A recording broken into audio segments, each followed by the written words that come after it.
A special team arrives in southern Colorado tomorrow to start a lengthy investigation into the cause of the Thunderbird crash. It happened a few miles south of the Colorado Springs airport, and it's the first time a Thunderbird has gone down since 2003. Bart Bedsole is live at the closely guarded crash site at Fontaine and Powers. And Bart, you talked with the group in charge of this investigation.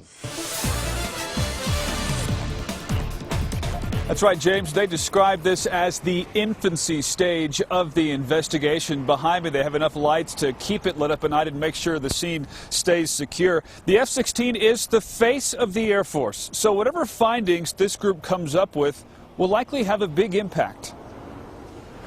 Other than covering the cockpit to protect it from the elements, not much has changed since this F-16 came down near Powers and Fontaine. In fact, most of the activity here today was on the road, as hundreds stopped to capture their own piece of history, the first Thunderbird crash in 13 years. The investigation will be headed up by the Air Force's Air Combat Command. The command conducts what is called an accident investigation board, in which we uncover every detail that we can and answer every possible question that we can as to the cause of the mishap. That usually takes a few months. Our best bet is about 1 to 4 months. The biggest boost to the investigation is likely the survival of the pilot, Major Alex Turner, who appeared to explain exactly what happened to President Obama when the two met at Peterson on Thursday, plus the fact that so much of the F-16 is still in one piece, says longtime Air Force pilot Al Uhalt. The airplane is almost intact. I'm sure that the evidence they're looking for will be there. We've also learned that while Major Turner joined the Thunderbirds last fall, his jet is far from a newbie. The aircraft is either a 91 or a 92 model, as is all of our aircraft.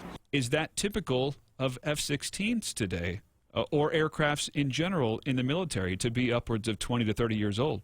We do our best to ensure not only that we have the highest quality of aircraft as long as we can possibly have it, but that it's also as safe as possible. Markle says the crew that maintains the jets is just as skilled as the pilots that fly them.